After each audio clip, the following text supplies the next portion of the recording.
పిత పుత్ర పవిత్రాత్మ నామమున ఆమేన్. ఈరోజు డిసెంబరు 17వ తారీఖు. మత్తయి సువార్త 1వ అధ్యాయము 1వ వచనము నుండి 17వ వచనం వరకు. ఇది అబ్రహాము కుమారుడగు దావీదు కుమారుడైన యేసుక్రీస్తు వంశావళి. అబ్రహాము ఈసాకు తండ్రి, ఈసాకు యాకోబు తండ్రి, యాకోబు యూదాకు అతని సోదరులకు తండ్రి, యూదా పెరేసుకు జెరాకు తండ్రి. వారి తల్లి తామారు. పెరేసు ఎస్రోమునకు తండ్రి, ఎస్రోమునకు ఆరాము జన్మించెను, ఆరామునకు అమ్మినాదాబు జన్మించెను, అమ్మినాదాబునకు నహస్సోను జన్మించెను, అతనికి సల్మోను జన్మించెను.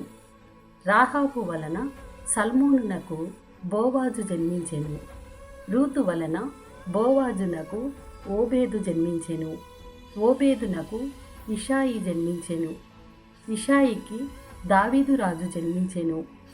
ఊరియా అనువాని భార్య వలన దావీదునకు సొలొమోను జన్మించెను, సొలొమోనునకు రెహబాము, అతనికి అబియా, అబియాకు ఆసా జన్మించిరి, ఆసాకు యోషాఫాతు, యోషాఫాతుకు యోరాము, యోరామునకు ఉజ్జియా జన్మించిరి, ఉజ్జియాకు యోతాము, యోతామునకు ఆహాసు, అతనికి హిజ్కియా జన్మించిరి.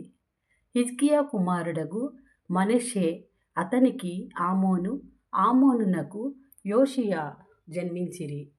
ఇజ్రాయేలీయులు బబులోనియాకు కొనిపోబడిన కాలమున యోషియాకు యెకోనియా అతని సోదరులు జన్మించిరి.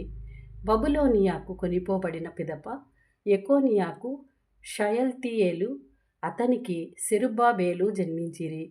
సెరుబ్బాబేలుకు అబియూదు, అతనికి ఎకిల్యాము, అతనికి ఆబోరు జన్మించిరి. ఆబోరునకు సాదోకు, సాదోకునకు అకీము, అకీమునకు ఏలీయుదు జన్మించిరి. ఏలీయుదునకు ఎలియాసరు, ఎలియాసరునకు మత్తాను, మత్తానునకు యాకోబు జన్మించిరి. మరియమ్మ భర్తయగు యోసేపు యాకోబునకు జన్మించెను. మరియమ్మకు క్రీస్తు అనబడు యేసు జన్మించెను. అబ్రహాము నుండి దావీదు వరకు 14 తరములు, దావీదు నుండి బబులోనియా ప్రవాసము వరకు 14 తరములు, బబులోనియా ప్రవాసము నుండి క్రీస్తు వరకు 14 తరములు గడిచినవి. ఇది ప్రభుని వాక్కు. సర్వేశ్వరునికి వందనములు.